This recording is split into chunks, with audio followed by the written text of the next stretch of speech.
Good morning. Good morning, ladies and gentlemen.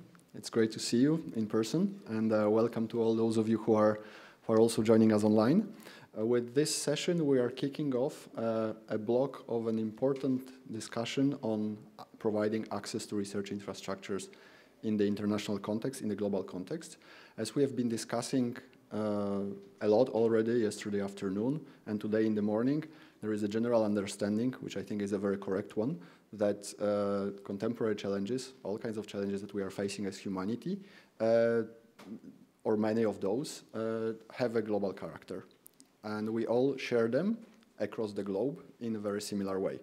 And this can be, we can make an example of climate change that we've been discussing here already, or different health challenges. At the same time, we also recognize that the research infrastructures are at the heart of scientific discoveries that can help us effectively deal with all these challenges that we have. However, in order to be able to use research infrastructures to help us dealing with that, we need to make sure that we can access, that the researchers can access, all types of facilities, resources, the services they provide, the data that they hold in different corners of the world. However, we know we have still significant challenges and significant barriers to transnational access to research infrastructures, even in the European context, even though we have dealt with that already to a certain extent, but in the global context, this is certainly more true. So this will be the theme for the entire block, which is composed of 3 sessions. Here we will start to set the scene for all this discussion and to have first reflections on principles for enabling transnational access to research infrastructures globally. So we will start with a snapshot at the GSO framework, the framework developed by the group of senior officials of the G7 on global research infrastructures. We'll look into the principles that are proposed in this framework that relate to providing access internationally, and we'll look at certain specific questions related to funding and costs of access, different models that exist, different models that are used in different research infrastructures and how they work. We'll discuss issues of access to data and the different challenges that are related to that. Security issues, legal barriers, ethical issues, the question of reciprocity. And we'll also look at emerging new challenges for broadening the access, which relate sometimes to geopolitical situation, the need to promote common values, the human capital development, or the use of access to RIs to promote equity and inclusion around the world. So I'm Dominik Sobczak. I work at the European Commission on research infrastructures already for 8 years. And I'm joined today by 4 excellent speakers. Matthew Hawkins from the National Science Foundation in the US, Lena Hoffert from the French Ministry of Higher Education and Research and an ESRI Executive Board member, Andrew Harrison, CEO of the Diamond Light Source in the UK, and Agnieszka Chłenda-Minczak from the Warsaw School of Economics, who is working on the SHARE research infrastructures. So the plan for the session is the following. We'll hear from the 4 speakers. We will then engage in a discussion. And then finally, we will have our 5th speaker, Ornella De Giacomo, who will look at the transnational access program from a perspective and its sustainability from the perspective of the individual RI, which is C. Eric.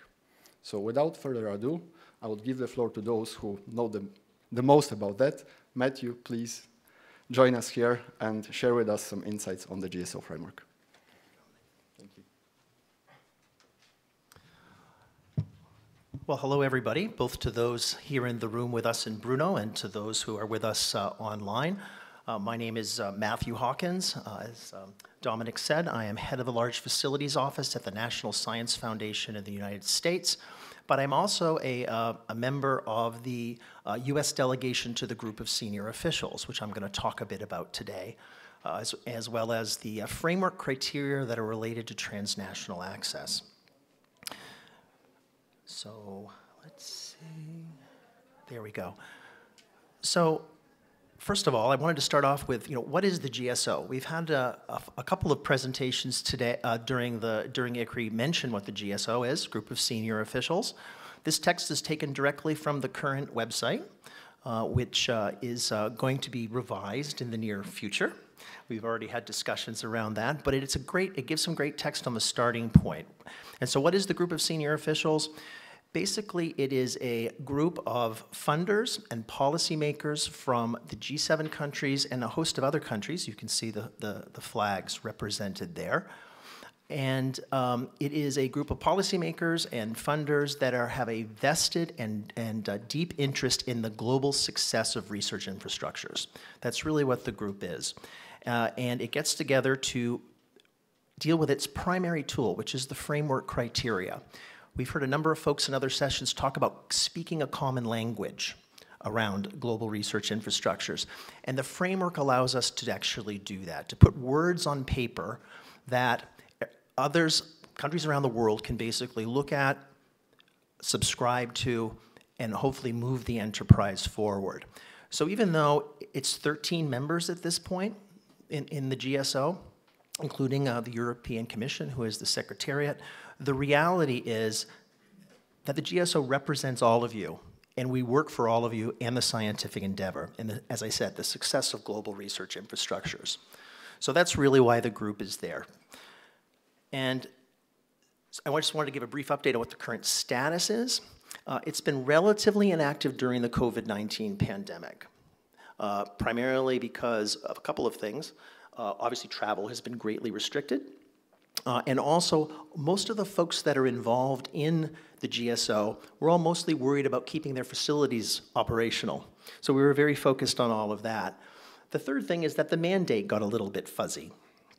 Exactly what was the role of the GSO at this point, given the past mandates from the G7? So right now, we're very, very close. We have been seeking during this period of the pandemic, seeking a refreshed mandate from the G7 science ministers, and I believe we are, if not within days, within hours of having that mandate refreshed, and I'll talk about that in the next slide. We've been focusing a lot on the terms of reference because the other aspect of this is, do we have the right membership to meet the goal that I had on the last slide, to really talk about the roles of the good practices around global research infrastructures. So this new terms of reference we have is going to actually talk about and put in place a mechanism to add members to the group. So we're looking forward to that. Current membership is there, and again, the OECD is a very active observer in our activities to make sure we're coordinated between the GSF. So here is the new proposed mandate so that folks realize where we're going. We're very excited about this. I've highlighted some sort of key words there. And we've had a lot of conversations in several of the other sessions around road mapping and where are we going with the research enterprise for globally. And so the GSO's mandate is it's very similar to the last one, but it's shifting towards looking more in detail at these roadmaps and finding areas of collaboration and coordination, and again, furthering the good practices around GRI. So this is likely going to be what we're following here in the near future. So the framework criteria. So my role in this discussion, as Dominic said, was to basically give, for lack of a better word, the framework around which we're going to talk about transnational access. Transnational access, as we all know, comes in several forms. One is actual people, actual boots on the ground at the facility doing the work. But we've learned during the pandemic, and we've known for actually some time, but it was reinforced during the pandemic, that remote access to facilities is critical. Remote access to the data, openness of data, all of these are very important, and the GSO framework kind of touches on all of these. So I wanted folks to realize where those touch points are. So this one here, Framework Criteria 8, access goal based on merit research. This is about access to the facility based on excellence, right? Scientific excellence. And notice it's regardless of the country of origin or the ability of the proposers to contribute financially. So this is very, very key. So folks should think of this in terms of equity. That's really what this is talking about, is scientific equity. So very, very, very important. It's the principle, one of the primary principles around access, scientific equity. The next one is this one, Criteria 9, which is relatively new on e-infrastructure. Advanced e-infrastructure service, again, for accessing and promoting remote participation. a critical element during the pandemic, right? When people couldn't travel, they couldn't be there for keeping the scientific endeavor going. So folks need to think of this one in terms of having the right systems in place, right? So equity, systems. Next criteria, data management. And again, transparent public management policies for data preservation and sharing. And if you go down the list there, data access and reuse, right? Again, data access and reuse. I took out some of the words. This was a little bit long, but again, the key takeaway from data management is really this. It's about openness, right? That's really what that is. Transparent, clear policies, making data open, making it accessible, and using common standards and practices. So, again, equity, systems, openness. And finally, the fourth one, this is one that most people thought about beforehand, right? International mobility, people actually moving. Engineers, project managers, researchers, graduate students, interfacing and working, in person with, face-to-face at the GRIs itself. So this one is really, if you think about it, it's the people, right? It's the people, it's the boots on the ground, right? So, those are the four criteria. Those are the four things that I wanted you to keep in mind as the other folks talk about, transnational access at their facilities and their research infrastructures. And the big question for the GSO, as we get together again here in the near future, there'll be a virtual meeting soon, and we're hoping an in-person meeting in 2023 now that the pandemic is becoming a little bit more under control and borders are reopening. These are really sort of the questions for us, right? How should the framework evolve following the COVID-19 pandemic, right? Are there a different construct or a different a criterion that we should have based on what we've learned? Should there be different emphasis around some of these criteria? I think most people thought, years ago, transnational access was about visas and people traveling. Maybe not so much anymore. Maybe the emphasis on this needs to change. I'm hearing a lot, for example, in some of these sessions about, a lot of key words about agility, right? Responsiveness, the speed with which the research infrastructure reacts to a global crisis. None of those words are in this framework, right? So what have we learned from this process? And what common language we should develop to move the global enterprise forward? So that's the question for us all today. Okay, and with that, thank you very much. I will turn it over to our next esteemed colleague and to Dominic. Thank you. Thank you very much, Matt. Thanks a lot. So, equity, systems, openness, and people. Elena, how do we deal with that in Europe? And if you have any immediate... Oh, that stopped working. Okay. If you have any immediate questions, you can post them in the app, also for the colleagues online, and they will appear here, and we will be able to take them into account in the discussion. Thank you, Dominic. Good morning to everybody in the room and also online, and I'm happy to be with you. As Dominic said, I'm representing France in the ICRI forum. This is European Strategy Forum for Research Infrastructures, being at the French Ministry for Higher Education, Research and Innovation. And actually, as you know, ICRI is a European strategy forum, so I will present here this question from the European perspective. And I can say that at the ICRI forum, we are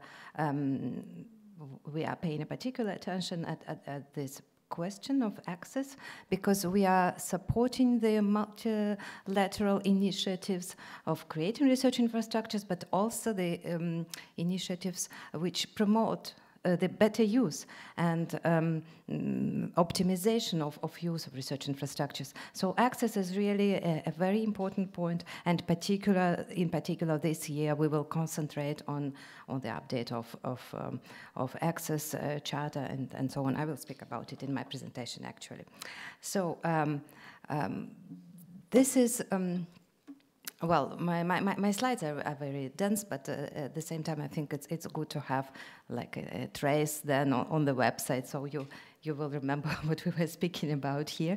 So you see that access to research infrastructures is an essential aspect actually of the European policy on research infrastructures, and actually we have different political documents which support this this vision. I wanted to cite here some of the political documents, but then if you wish, you find a lot of them at the pages of European Commission. But which is very important is the document which was adopted on in November 2021. This is the Competitive Council decision on conclusions on Pact of Research and Innovation, and we have Action 8 in this pact, which deals in particular with research infrastructures. And as you see, I took the small citation from this Action 8, which says that we agree on broader and more sustainable access for all countries to European research infrastructures and their services, and revision of the European Charter of Access to Research Infrastructures. So this gives us a framework in Europe, at least, and this gives us the direction where we should go. So we should try to optimize the access to European research infrastructures to all users, not only European, but also international users. And then we have our internal documents in ICRI, which we are developing, because ICRI, it's, it's an assembly of all the member states and associated countries. So we are thinking together and we are producing some documents. So one of the interesting and strategic documents is the ICRI White Paper 2020, which is called Making Science Happen. And also in this document you see that it is one of our objectives. We want to support the access, and we ask research infrastructures, but also member states, to think about a proper balance which should be found between research infrastructure members and non-members access, as well as priority, excellence-based and fee-based access. So we also think that it is important to find the synergies between different funds which are supporting access to research infrastructures. So this is something which we are thinking about, working on, and trying to optimize in our everyday work now in ICRI. And then, besides these basic political documents, you know that there are some expert groups which are also looking at our work and which are evaluating our work. So several expert groups which looked at our work, they also said that there is a big diversity of research infrastructures, we should find an optimal way of usage of these research infrastructures for different types of research infrastructures. So, well, I will stop here with all these documents. As I said, you can find more of them on different web pages. So, now, having said that we are all thinking about the access, we should also say that there are different types of funding of access and support of access existing in at least for the European research infrastructures, which are on ICRI roadmap, but also which are on national level. So I will start with the first type of funding. It's the European Framework Programme for Research and Innovation. And as I just gave here some examples, the particular targeted funding for transnational access to research infrastructures in Europe started with important initiatives in 2007. I suppose there were some initiatives before, but in this framework it was really dedicated funding for this. And you see that we had, for example, 91 integrating activities which enhanced opening of research infrastructures and their services to 75 networks of national research infrastructures across all scientific domains. And the next work program was Horizon 2020. And here we have the increase of the number of integrating activities. We have already 106 integrative activities, initiatives, which enhance the open access, the access to research infrastructures, up to 87 networks of research infrastructures. And you see here, they were national and international across all scientific domains as well. And then we have also the increase of international users by research infrastructures in Europe, and also, well, as I said, by users from third countries. We had up to 20% of access provided by grant, which was given to user teams whose majority of users came from non-associated third countries. And now we are in the new framework program, which is Horizon Europe, started in 2021. And in this work program, we have some co-fund pilots, which also target the access to European research infrastructures. This pilot program aims at co-funding with member states and associated countries, so we will see how far we can go with this type of access funding. That was the possibility of European funding. Then we have a national funding, certainly. This is a point which we have to work on still more, I think, and more intensively at the European level, because some countries have the possibility to finance their access to research infrastructures in their national targeted programs. But in some countries it is not so evident, so it may represent a difficulty for researchers. So as successful examples, I can cite here, for example, France, Italy, or Austria. In each country it's organized in a different way, but for example, in Italy, not long ago, they promoted a big funding for research infrastructures, a big investment plan, which covers everything for research infrastructures, investments, and also access to research infrastructures and operational costs. In France, we have a different system. For example, we have national funding, which comes from the National Agency for Research Funding. So researchers who use research infrastructures, they can apply for the funding in this source of financing at national level. In Austria, I think they have a special dedicated calls for access to digital research infrastructures. So you see, in each country it may be organized differently, but we think that it is important to support the access to research infrastructures at national level.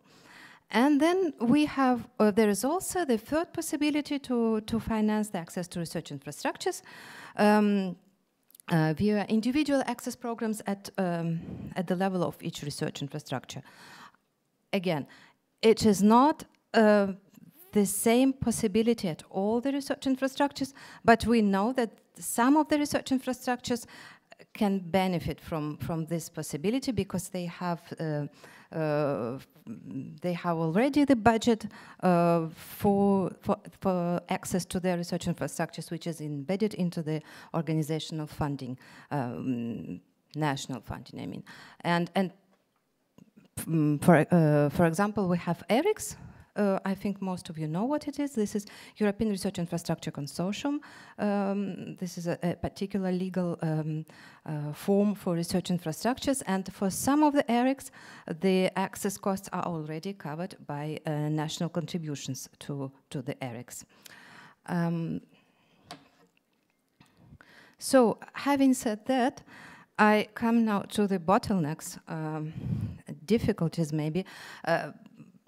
I couldn't list here all the bottlenecks, but I just want to give to you some ideas about which are the obstacles maybe to optimize the access to research infrastructures. And for example, in the first point, I say that this is the unsustainable or missing funding. So funding is actually one of the biggest questions in this field. And we see that the issue is actually not new.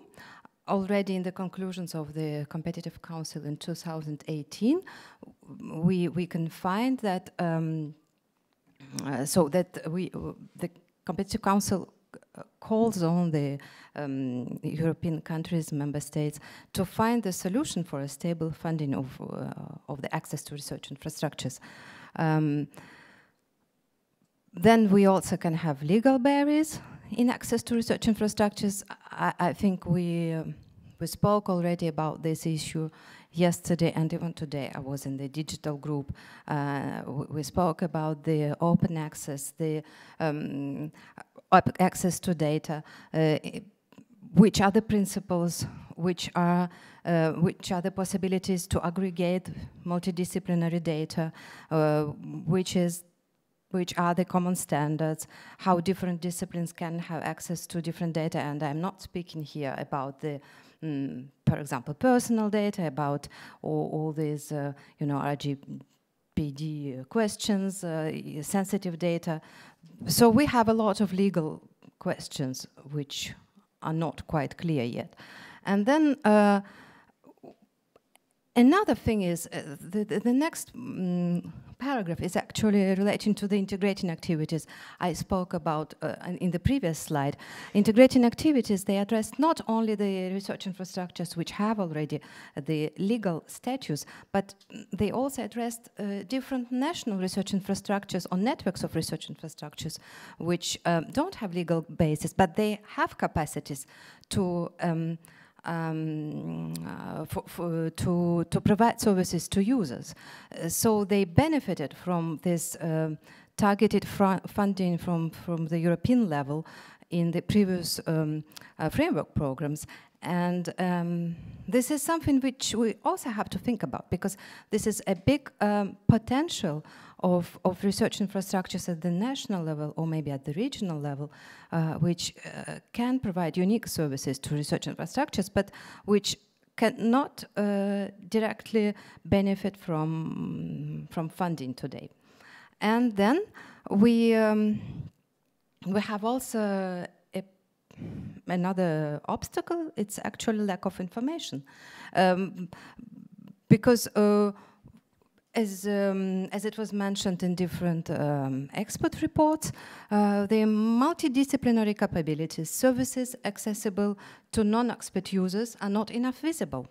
And for example, collaborations between clusters to respond to multidisciplinary challenges and requirements should be strengthened to allow the full multidisciplinary responses of the research infrastructures.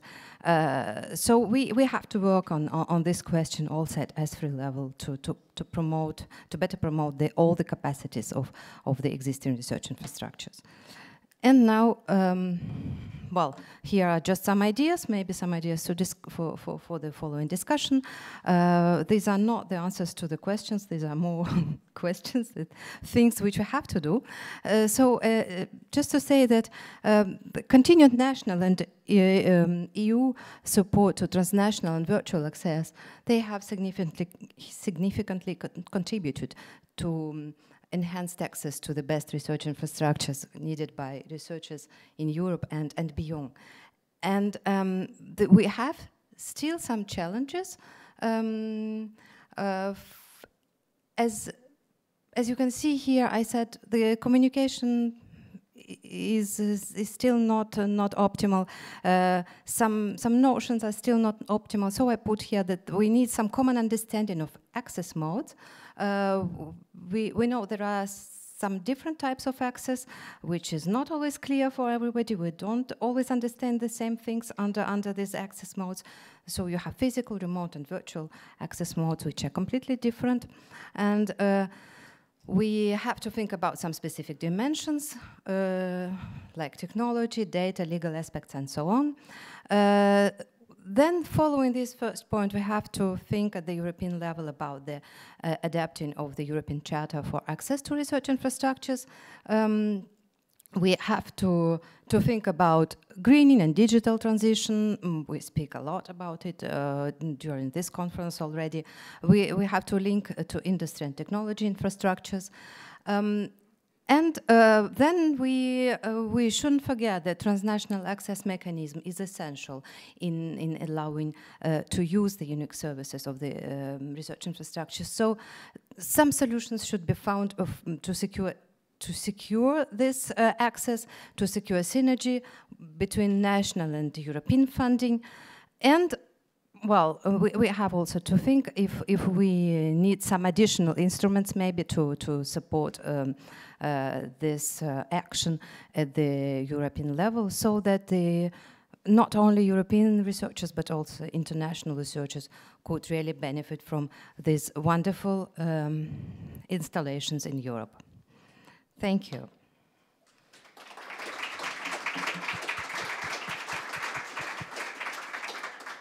Thank you very much, Elena. So in Europe, we have a privilege to be able to deal with access at 3 levels, the European, the national, and the individual research infrastructure level. Andrew, you run a large-scale facility, so you can give us some perspectives on how you approach this at the level of the individual RI. Certainly. Thank you, Dominic. So I'm going to speak with a couple of hats on here.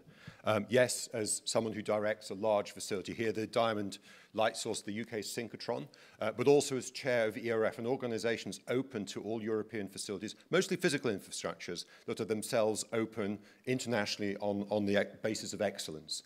So yes, I'm going to speak mostly from the point of view of a service provider, and I'm actually going to talk first of all about the general challenges of user access, because this is something that has been changing, and particularly been changing in the last 5 to 10 years.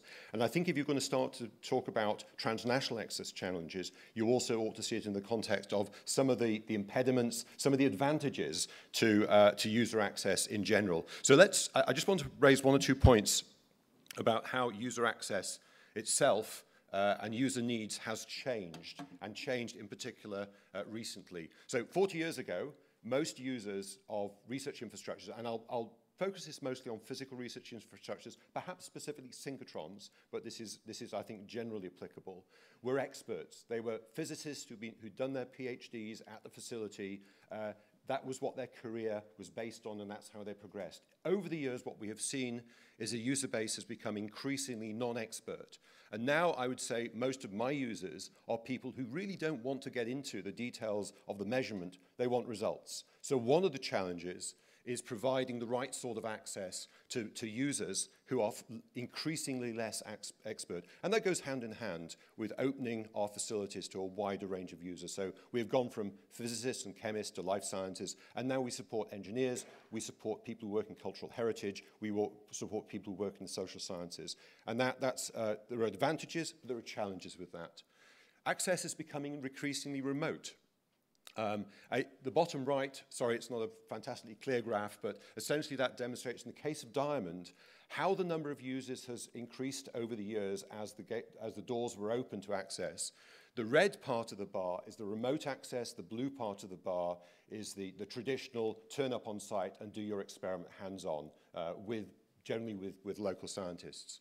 And what you see there, prior to the dip, which was the pandemic, is actually already we were opening our doors very much more, almost at 50-50 level, to remote as opposed to feet on the ground access, as Matthew referred to them, boots on the ground, I think you said.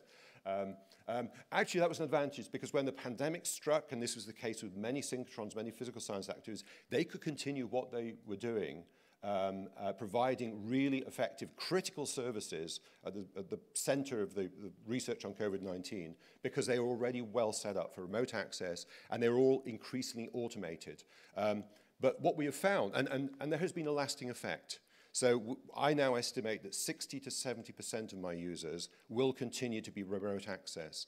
Now that's great for what you might call a measurement, which lends itself to repetitive, routine access. There still remains, and this is a critical thing, we talk about remote access, but we should also be bearing in mind non-remote, on-ground access, because that continues to be critical and at the moment not replaceable by automation and so forth, at least as we understand it.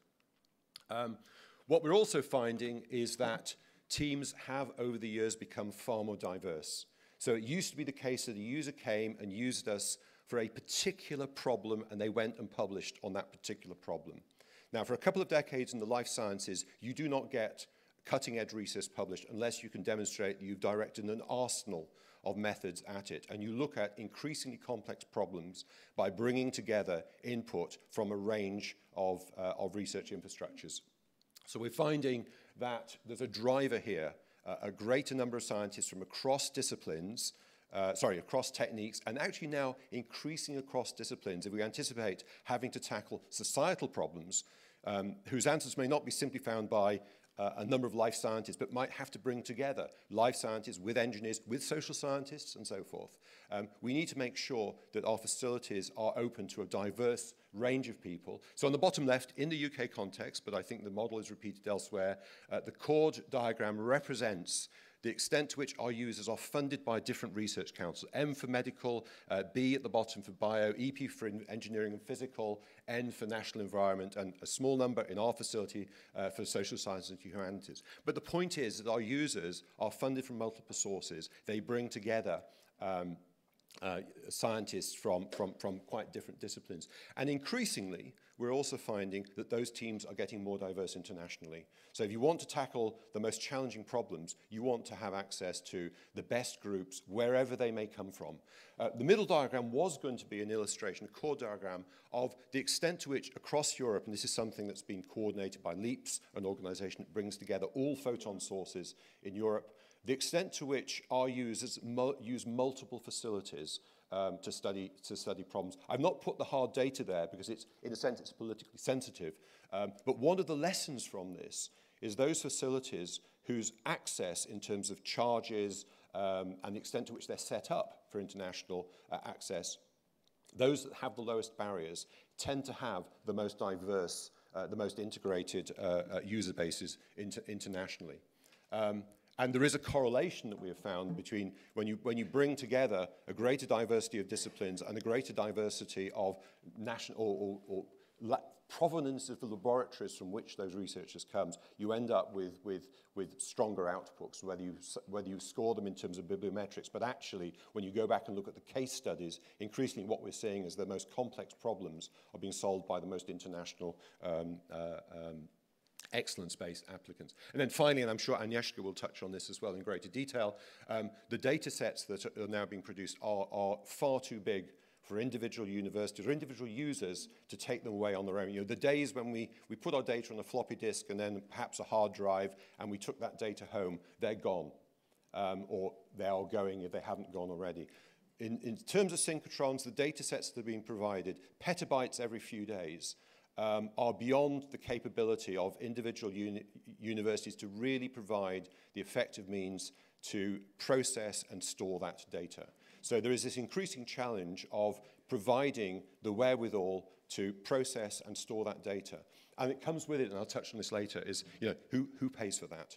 And that requires a certain degree of coordination. So finally, some of what we regard as answers, but to these challenges, not fully fleshed out, and actually I think this should be part of the discussion, but also flagging the fact that these come with resources. If you want these things to happen, they will require additional resource. And this is not me putting my begging bowl, simply if this is what people want, it will cost more.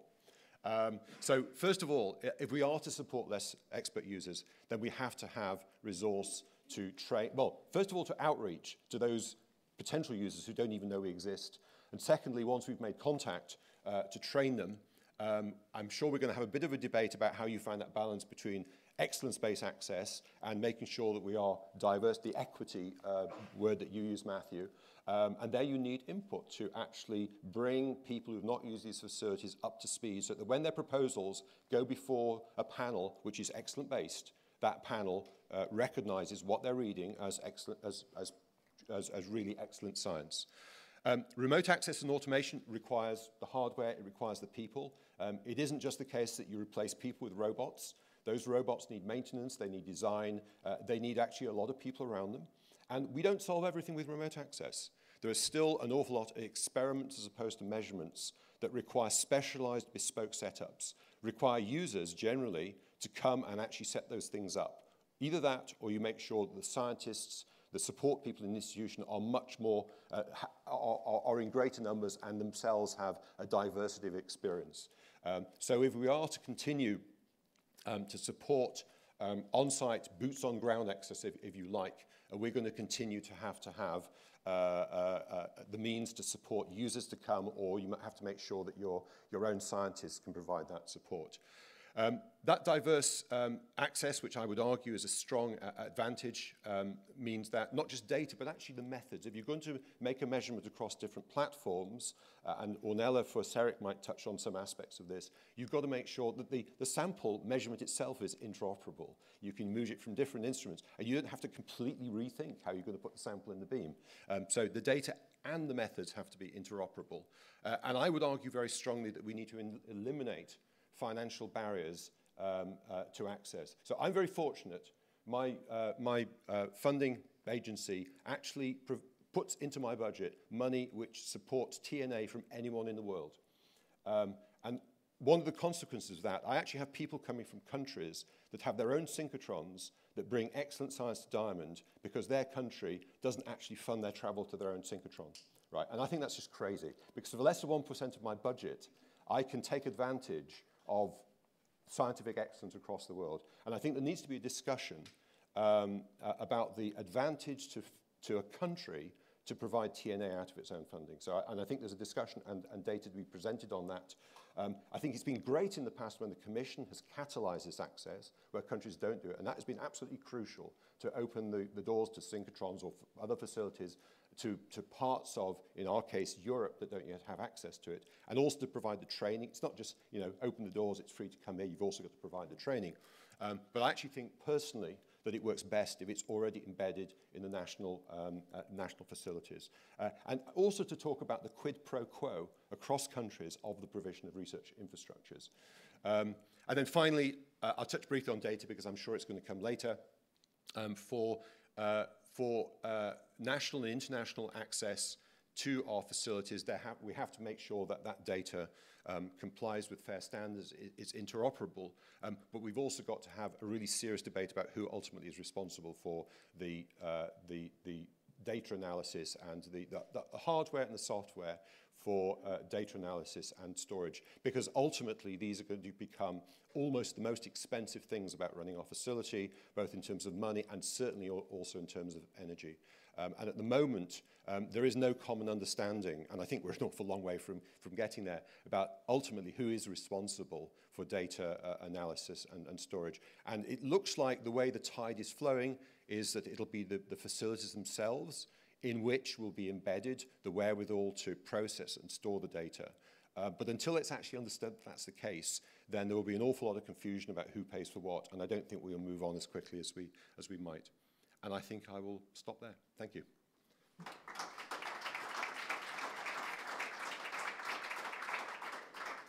Thank you very much, Andrew. You touched upon many essential issues that I think we'll come back to later on. But you also mentioned the transition from the more traditional physical access to remote access. And Agnieszka, you come from the research infrastructure that doesn't see the people who access the resources that you have.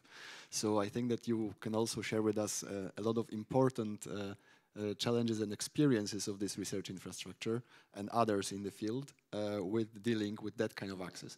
Before I give you the floor, I just would like to encourage everyone to use the conference app. You can not only pose questions, but you can also take part in a democratic process of voting for questions.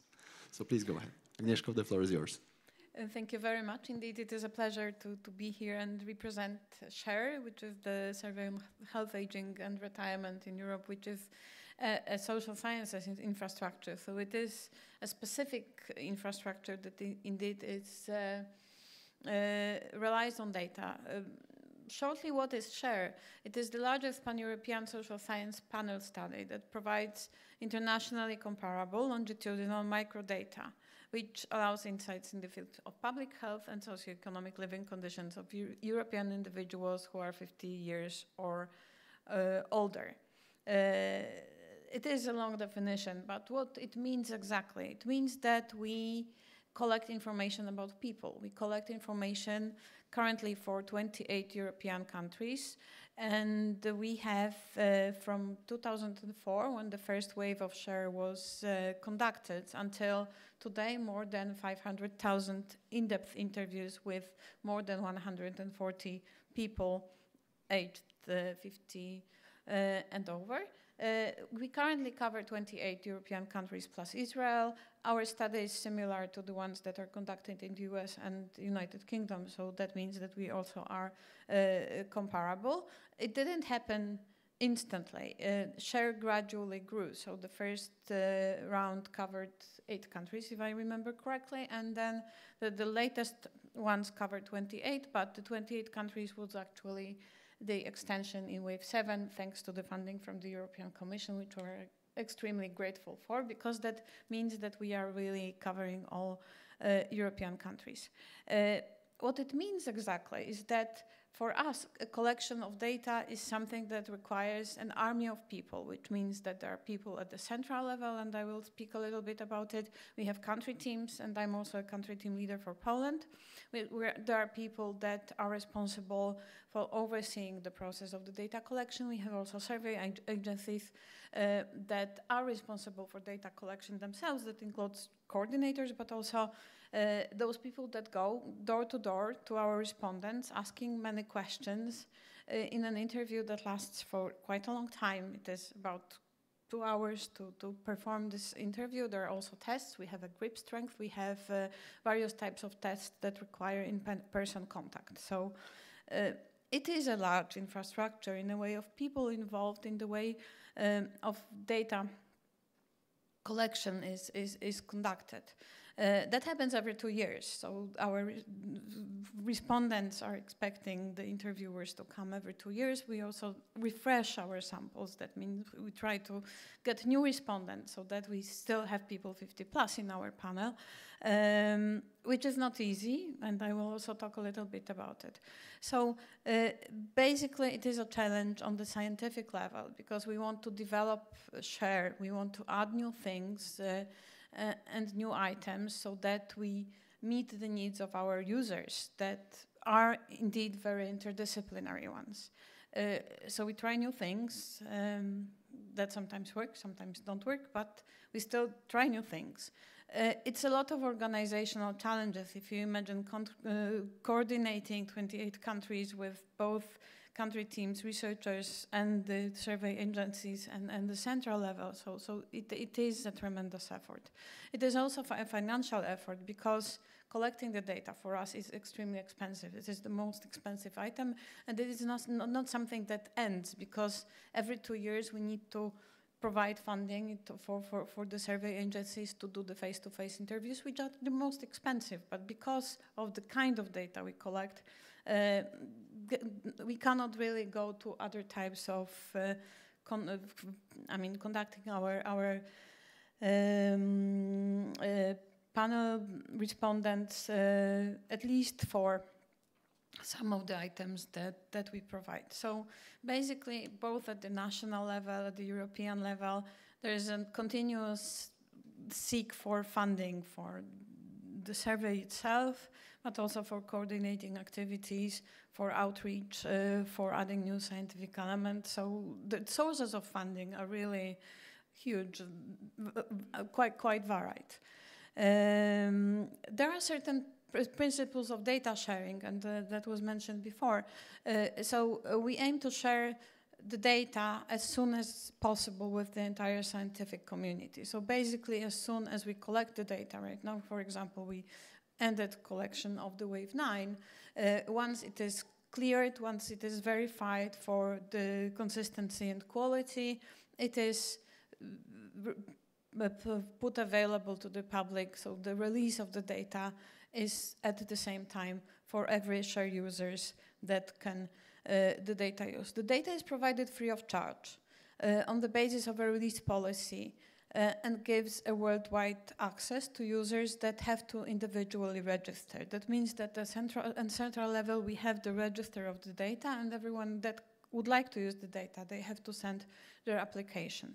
Shared data can be used for scientific research, which is extremely important. So we don't allow shared data to be used by the commercial users, which is excluded as a matter of principle. Also, public administration, by definition, cannot use this data unless it is done for really research or scientific purposes. It is, of course, subject to the data protection and the share conditions of use. So that means, for example, that the data is fortunately not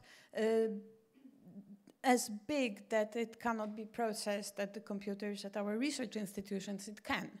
But, for example, we cannot keep the data on our individual computers. So we need to make sure that the place in which we store data, which we do our analysis, is really protected against the fact that the data may leak out. And of course the data which is provided is fully anonymized, so it's not that, I mean, anybody can be identified, so it is according to the GDPR rules. And of course, the fact that we collect data also means that we have a trust of our participants, our respondents, and we promise our respondents that the data will be used for research and not for other purposes. And this is a very strong promise that we want to keep, because otherwise the respondents will not entrust us with very detailed information that they provide to us. A little bit about the users. So by the end of December 2020, we had actually more than 12,000 user registrations from all over the world. And as you can see, it is kind of a expanding graph which we like, and it is partially because share becomes larger and larger. We cover more countries, we have more responses, so that means that the data is more attractive to the researchers. And though it is very diversified, so we have more than 2,500 users in Germany, which is the heart of share is in Germany. The Netherlands is more than 1,250. The UK is 1,100, though share is not conducted in the UK. We have the similar survey. In the US, which is also not a share country, we have 770 users, which is the largest number outside the EU. That means that it is quite a worldwide group of the share users. We also provide user support as an ERIC, which includes information for users, of course, code books, of course, all the sort of explanation that is necessary. There's also some simplified version of share data that can be used, for example, by students, which is, let's say, more easily available and more user-friendly, especially for non-experts. There are also workshops that are organized. We do see our users from time to time, the scientific ones, because we have share users conferences where everybody, not only share country teams, can participate, can share their scientific results. We also monitor who publishes what. So as soon as we find out that someone published something on share, there's information also available, so we can share that the data is alive, that it is used by many, and this is also important. Changes with the data provision.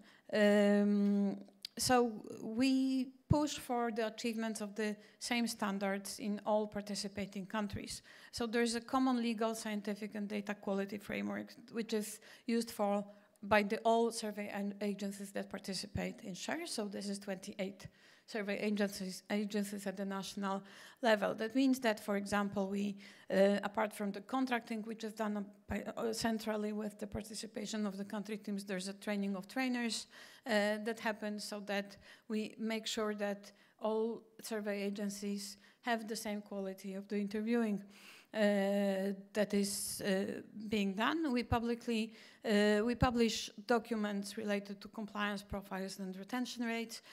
We also apply ex-ante harmonization approach, which means that we have a centrally programmed computer-aided personal interview instrument, which is translated into all share languages. So this is indeed a lot of effort so that this instrument works, but it also means that every interviewer uses the same software, the same program for collecting the data. We harmonize fieldwork procedures via centralized training sessions that I have mentioned, and we have also centralized instrument for data collection and fieldwork management. That means that all data which is collected by the survey agency goes directly to the case central, and it is also reviewed by the case central.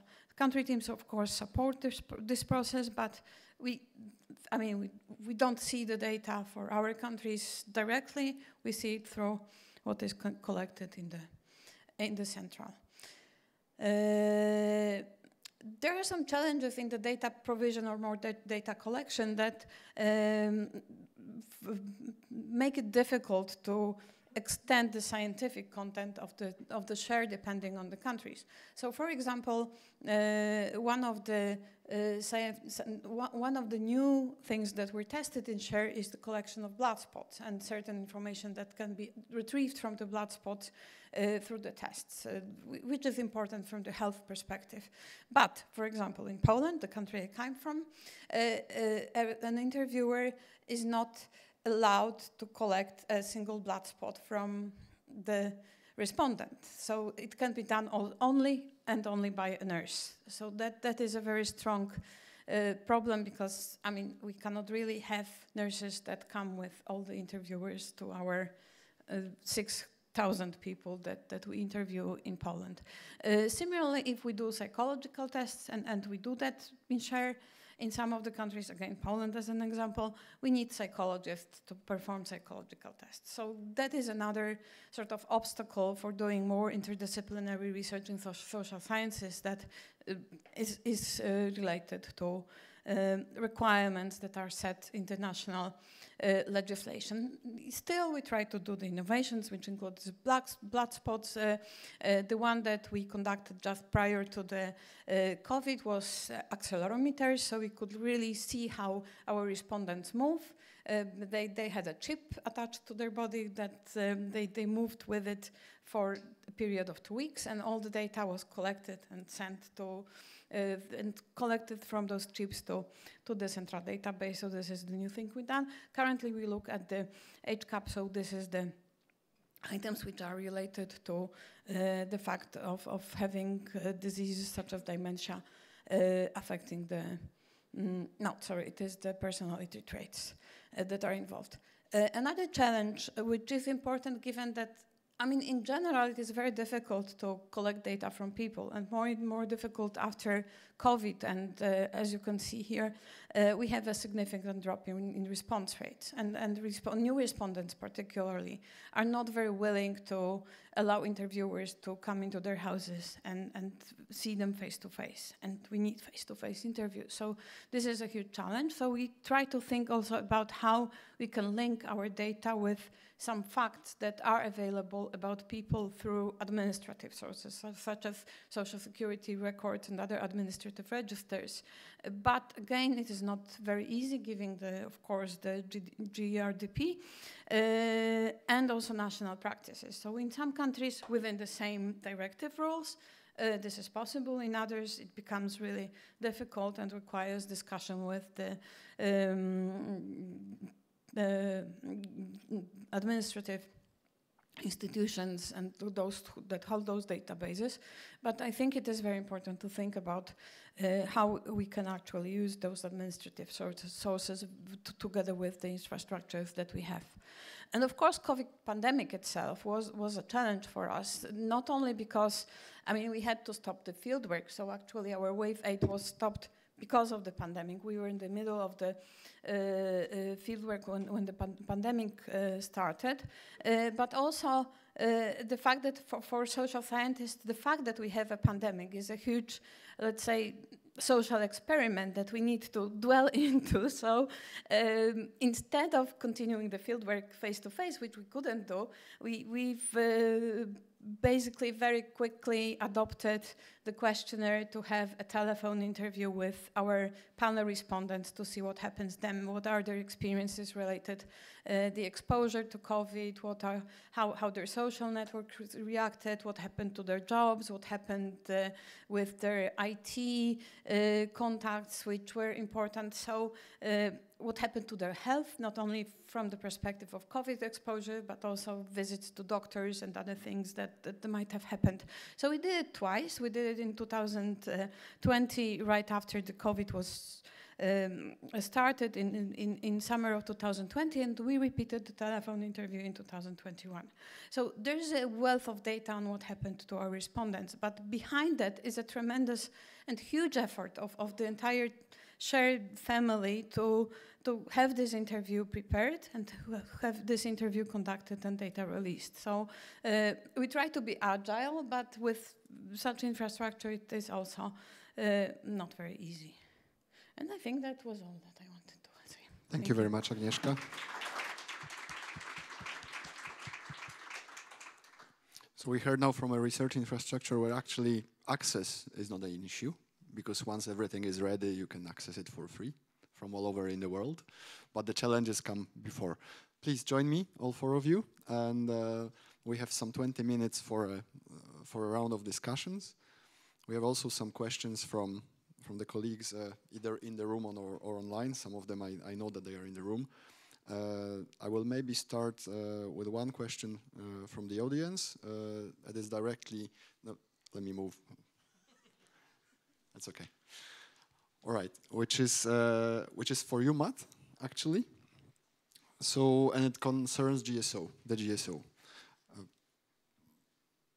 The question from Safia Tiamini: what is the approach taken to identify common gaps at the GSO?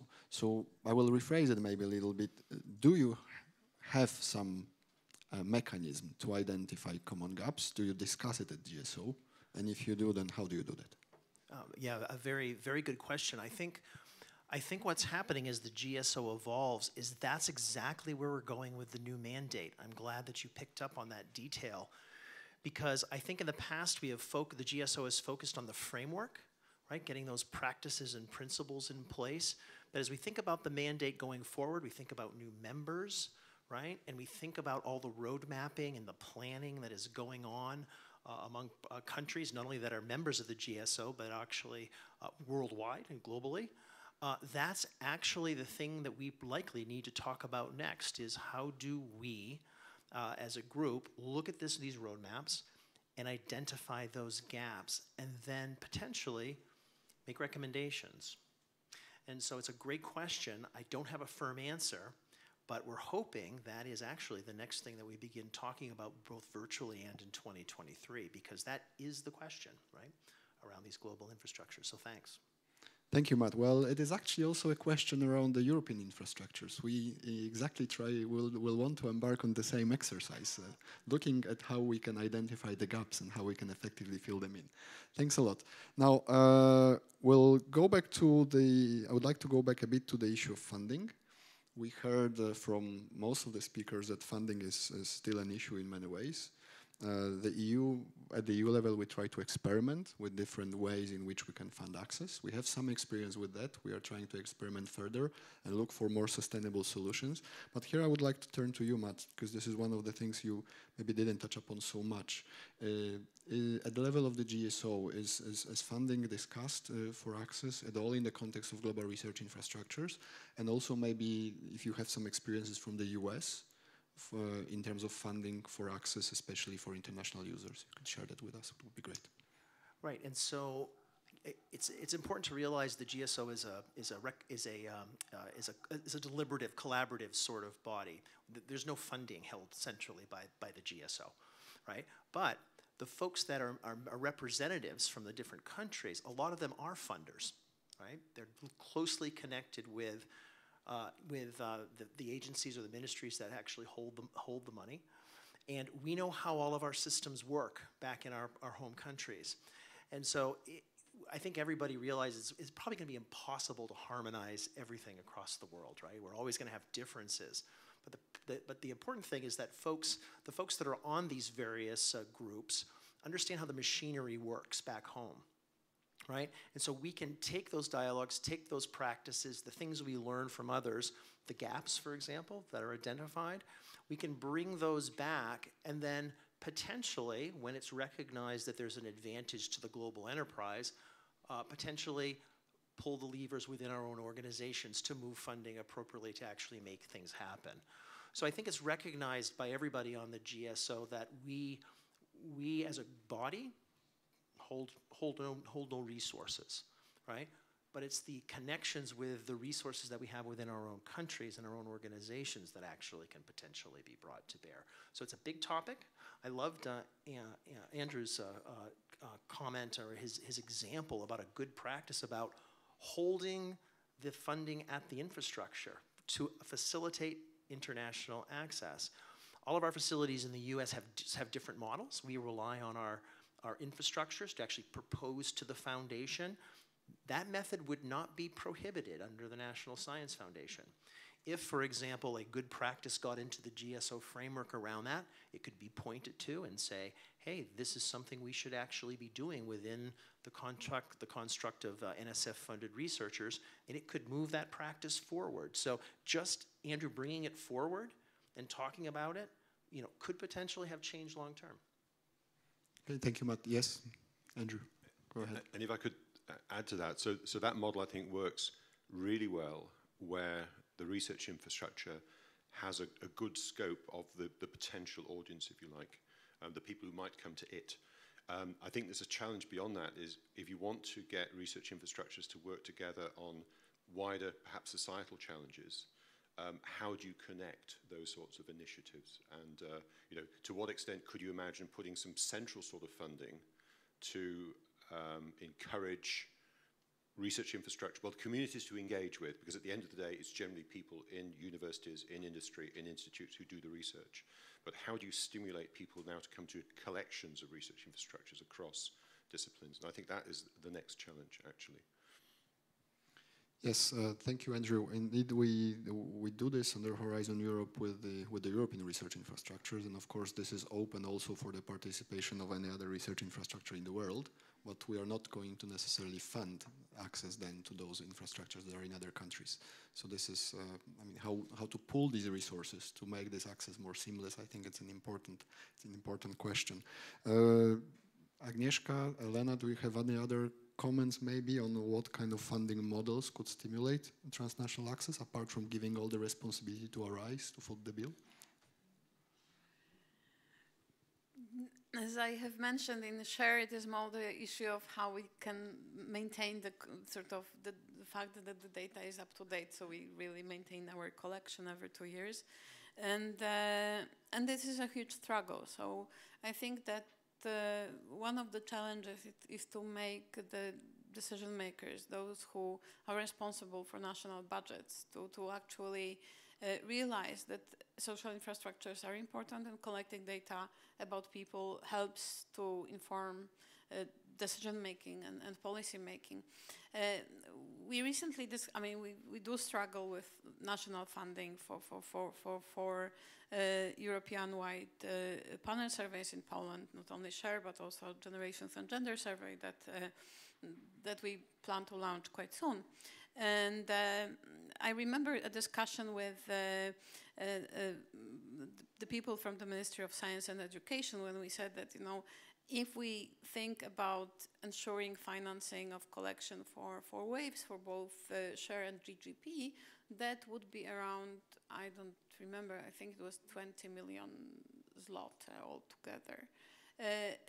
So then I had a response, well, it is like a financing of a huge astronomical observatory. So I had this impression that, you know, you compare apples to oranges to a certain extent, but also had the feeling that, you know, collecting data about people is probably less important than having an astronomical observatory. As a social researcher, I must say that I don't find it less important, but that shows how difficult sometimes it is to discuss about collecting data that sometimes is not visible by the policymakers. So I think it is important to really make aware the national funders and the governments that having such data is to their benefit, and they should really have their own interest in funding such infrastructures. Mm-hmm. So it's more for convincing the funders to provide financing for a common good that would be then available to everyone. Elena. This is actually what I wanted to say, because we have the same objectives, all of us. We funders, decision makers, national governments, and the European Commission as well, and the research infrastructure. So let's think not who will pay, but let's think we have the common objective. Let's try to pull together the efforts to provide better access to research infrastructures, to make the facilities available to the best researchers, because actually we shouldn't forget about the excellence principles in our research infrastructures. Let's think about not competition, but about complementarity, and about the objective that the better we make the usage of our research infrastructures, the better they will serve the research community, and the better and the more excellent research we will get in the end. So I can't give the best recipe how should we fund access to research infrastructures, but I think that we should think together. National funding is important. National funding embedded in the budget is very good, but I think we also have to. We also need to have the how to say, the signal from the European level. At least I'm speaking about the European research infrastructures, because it is very important to know that we have this push from the European community. We have this push from the European Commission. We have this push from the European level in general, that we need these research infrastructures. We want them to serve our users.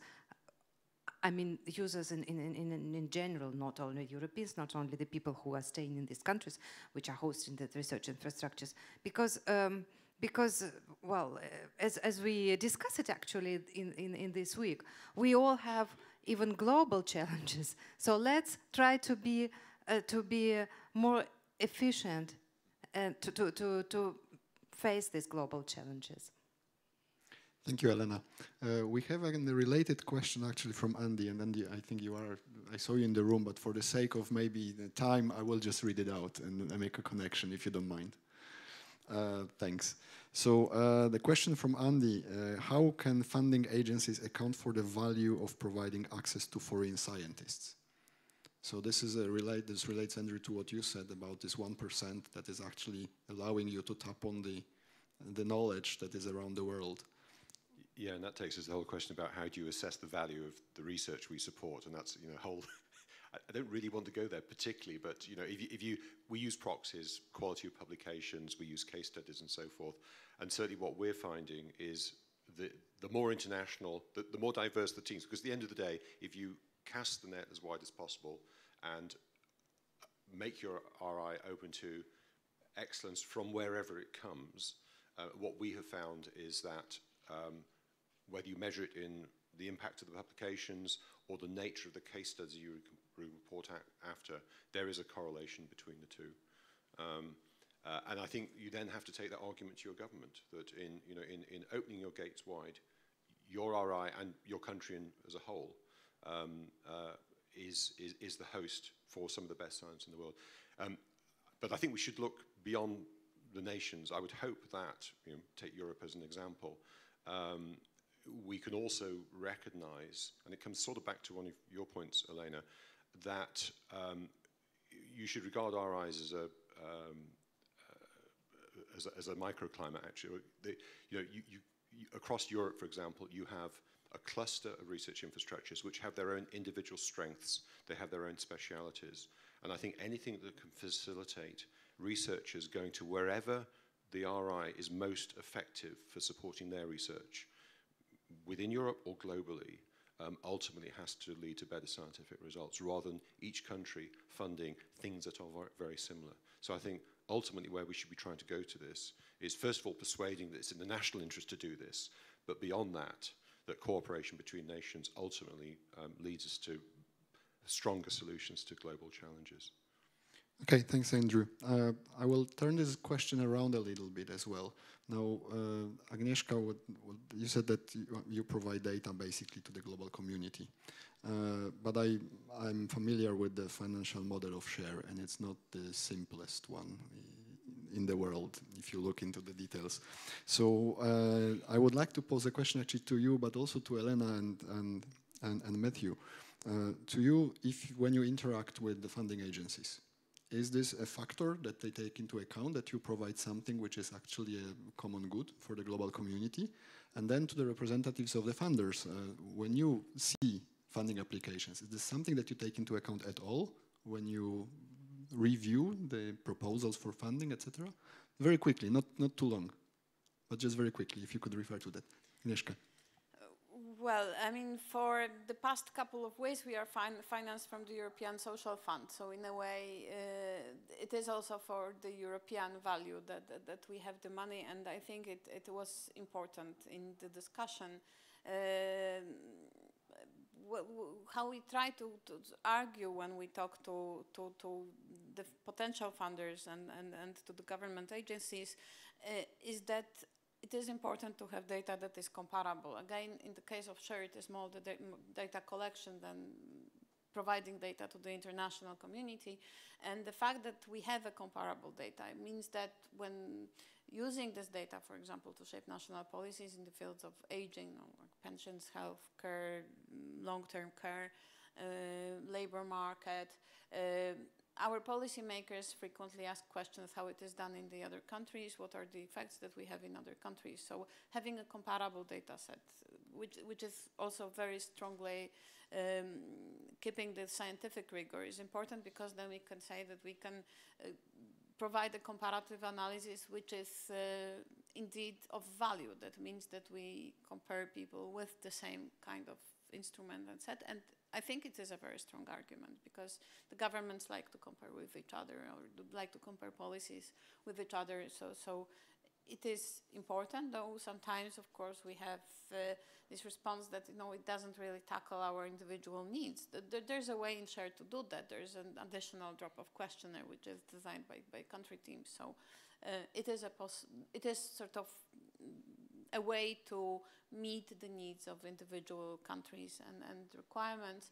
The fact that we are very strong about is that it is the scientific rigor has to be kept, and that SHARE is done by the researchers for the research community first and foremost. So it is not influenced by the government, and this is a very and this point is not very easy to accept by some of the government. So this is something that has to be kept in mind. Okay, thank you. Elena, Matthew, quickly from the funders' perspective. Well, I'm from the Ministry for Higher Education and Research. So for us, actually, the first and the most important criteria is scientific excellence.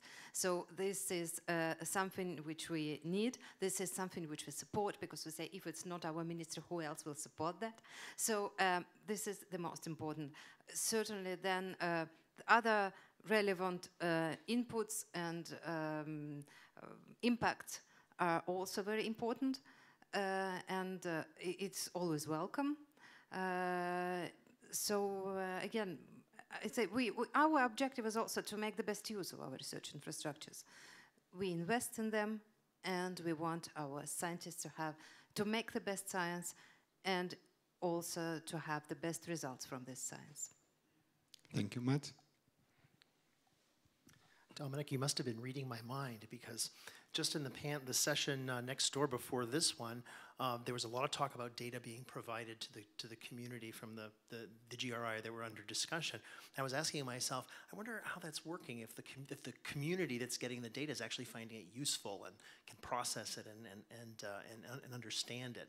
So this is a really excellent question, and it's really about getting feedback from the scientific community that the GRI is serving.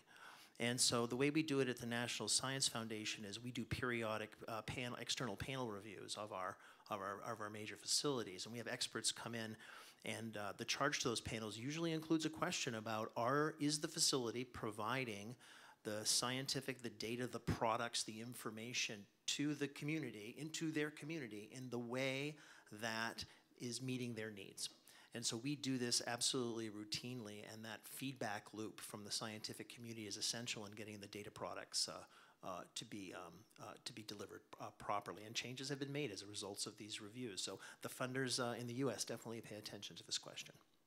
Okay, thank you. I'll take another question that we have from the floor, and again, Roger, you will forgive me that I will just read it. I think you're in the room. It relates to a different topic.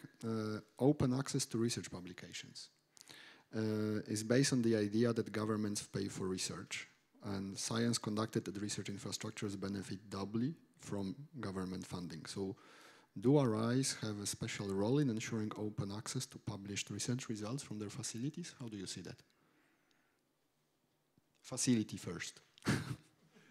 Thanks, Dominic. I mean, yes, in the sense that generally the primary data comes from us, and we're probably the starting point to track that, and making sure that that trail ultimately leads to data that becomes openly available. I think it makes sense for the RIs to be at the start of that at least.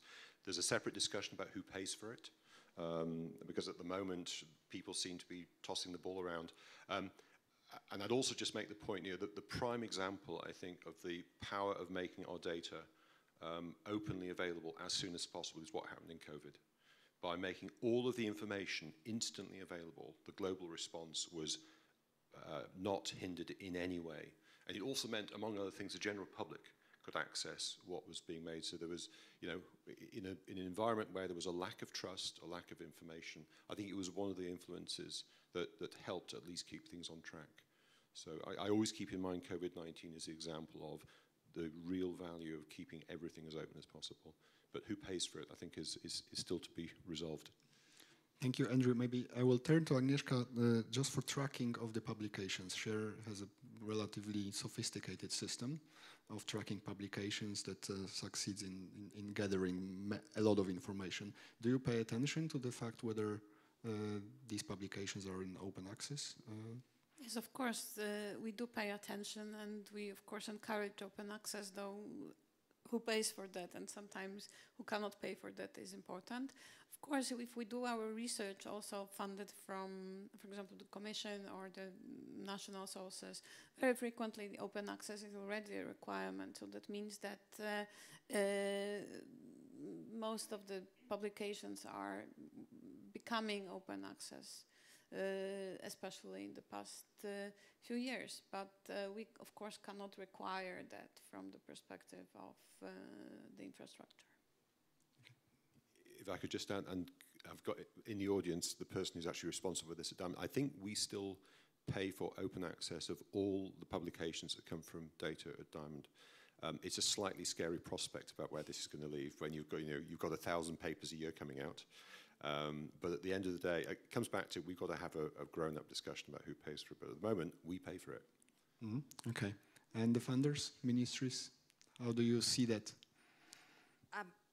Well, you'd like us to pay for it. We support you in these activities.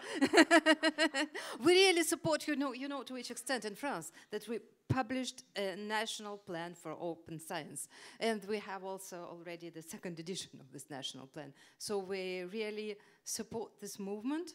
I think we are also discussing with the funding agency the way how we can better support you even in financial terms.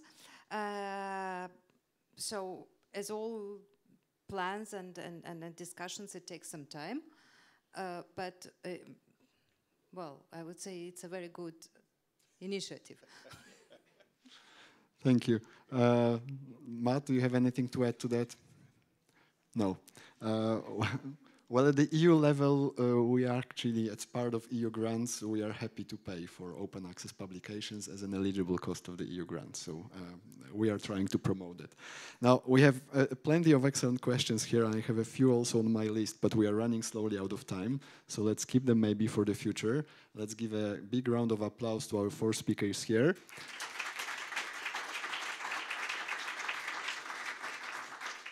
But this is not over yet. I would like to invite Ornella Di Giacomo, to share with us also some of the more direct experiences of with Access program of CRIC. Yes, please, go ahead. You will be able to see Ornella a bit better.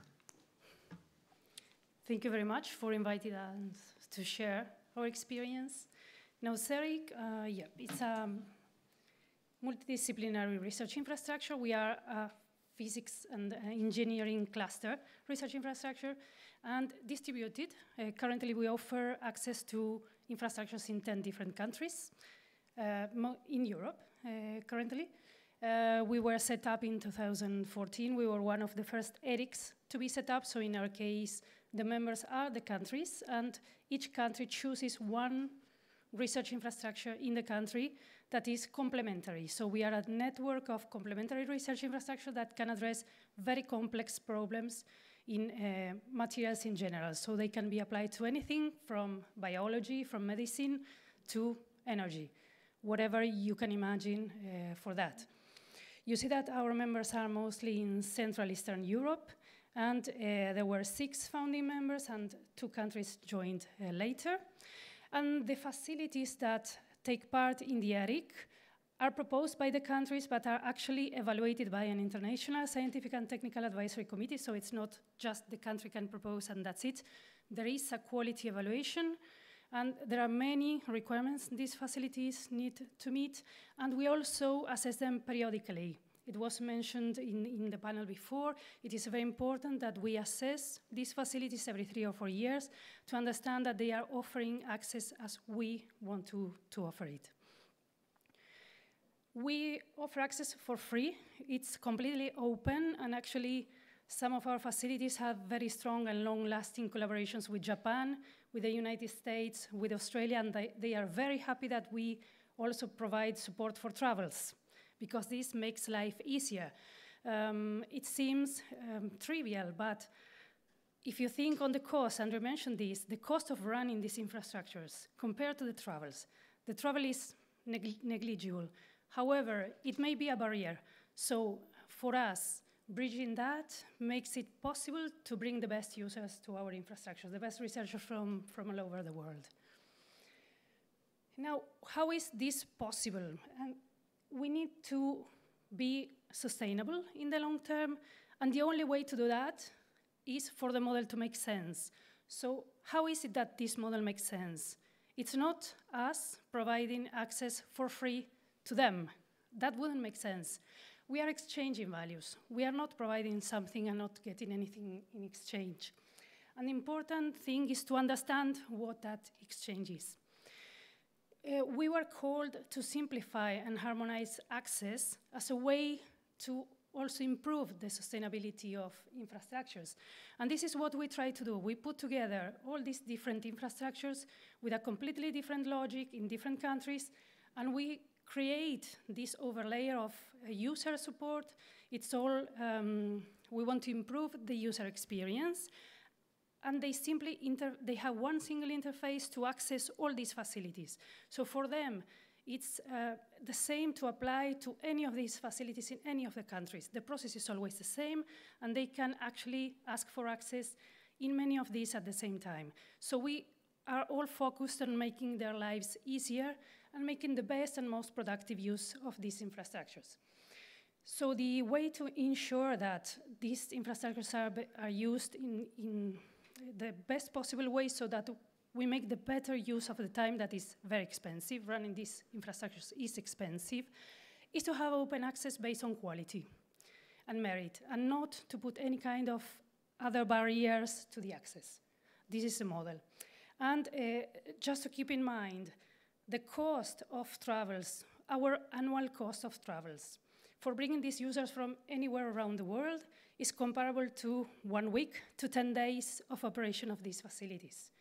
So for these facilities, having one user that is not the best or that has not prepared the sample properly, they cannot afford that. That is already, if we manage to overcome that barrier of the travel, we can guarantee that we have the same use, the best users in the facility, and that we make the best use of the time. Again, it's all focused on users. We allow them to apply to multiple techniques in a single call, so they can explain the scientific problem.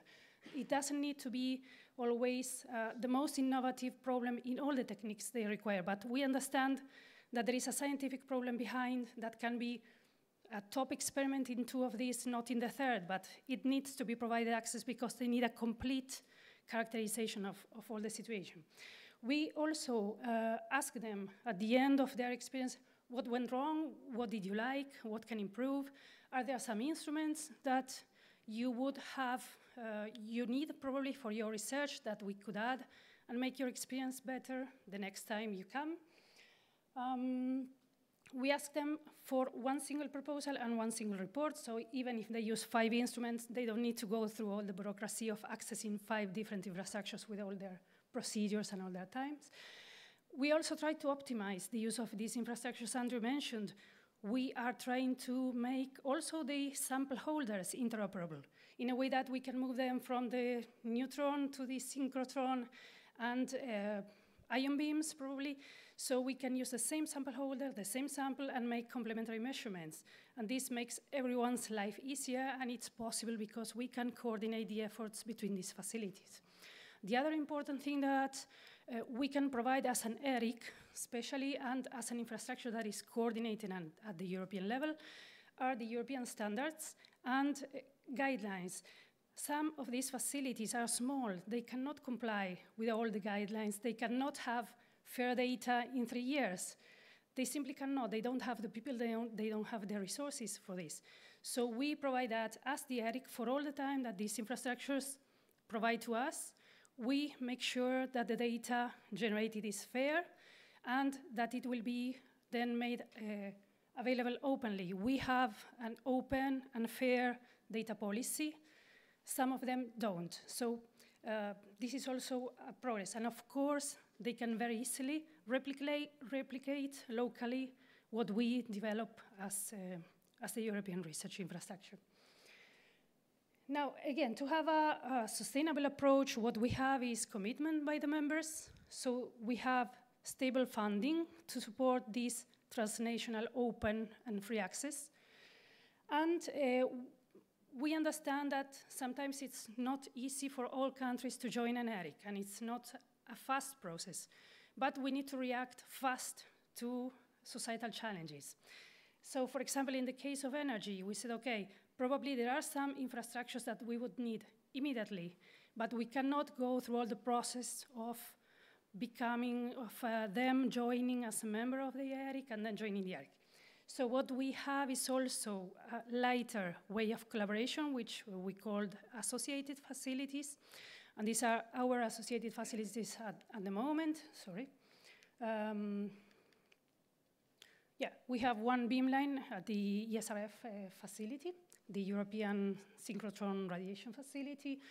We are concluding a collaboration agreement with a joint research center in 2 sites, ICRI and PETEN for the fuel cells and batteries. And we also provide access to FORD. So there is, again, we try to be as flexible as possible to offer the best service for users. This is always the focus. And regarding that, here is an example that I would like to highlight. We can be open and we can provide access for free, and that's fine, but we can also do more than that and outreach actively to some communities. And this is what we did, and here is one remark about European funding. We could do this because we have funds to cover our regular operations, but sometimes we don't have funds to try new things. So this European funding for Accelerate allowed us to test a pilot with Ukraine, and we established an outpost. So there was a unit in Ukraine, a research group, that managed to outreach to researchers in that community. They had excellent researchers, we had good infrastructures. So what we needed was the link between that, and the outpost worked in this way. And you can see the effect, because when the project started, actually it started in 2017, so we started seeing the effects 1 year later, because also the activities started later. And you see that during the project, we had an increase. You see the absolute number on the bars on your left, and here you see the percentage. So for a country like Ukraine, who doesn't have this kind of research infrastructures, and what we see is that usually, and this is another aspect of the impact of having a research infrastructure, usually that we see that there is a large community in the countries that host a research infrastructure, a large community of users. For them that don't have this kind of research infrastructures, we reached more than 10% of the demands in the peak were from Ukraine. It's a huge number, and this was a huge achievement of being proactively reaching to them. Unfortunately, then we were hit by COVID, and here there is a remark about remote access. There is nothing free in the remote access, completely nothing. We need very, very complex, sophisticated automation and security, cybersecurity. And I don't think that any facility would be happy of providing users anywhere around the world to access to their controls. So I don't know. This is the feedback we got. And also, there are some experiments that simply cannot be done. And this is the case. The Ukrainian users that apply to us are mostly in the surface science research. And these are experiments that were, as Andrew explained, they bring their chambers, they bring everything, so they need to physically bring equipment. They need to prepare the samples on site, and they have the knowledge on how to do that, not the people running the machines. And this is the exchange many of the times, how to prepare the samples on site. So we saw that it was not possible to continue at the same level if we didn't provide physical access. And this is why we saw a decrease during COVID. There were also restrictions related to vaccination and some limitations to access the countries. So we also had some issues in that sense. And I don't need to tell you what happened in 2022. And yeah, we are very sad about this, because we were actually in very straight conversations to have them as a member of the ICRI. And we are very sad, but we are very happy that actually we still see users applying independently of what is happening. And we hope that we will keep in contact as much as possible and to bring them back as soon as we can. That's it. Thank you very much, Ornella.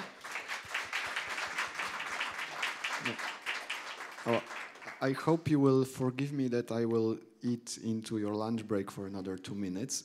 But Ornella, I have one follow-up question to you, actually.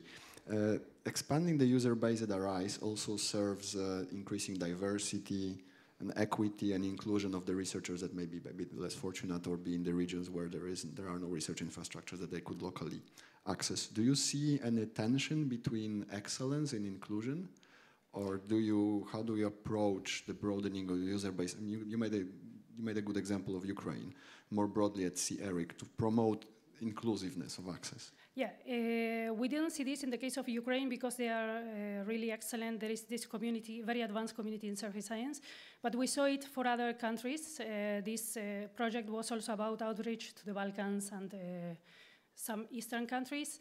We saw it there, and we had especially the problem with beamline scientists, or the ones running the instruments, who said, you know, I'm evaluated on my performance, and my performance means publications.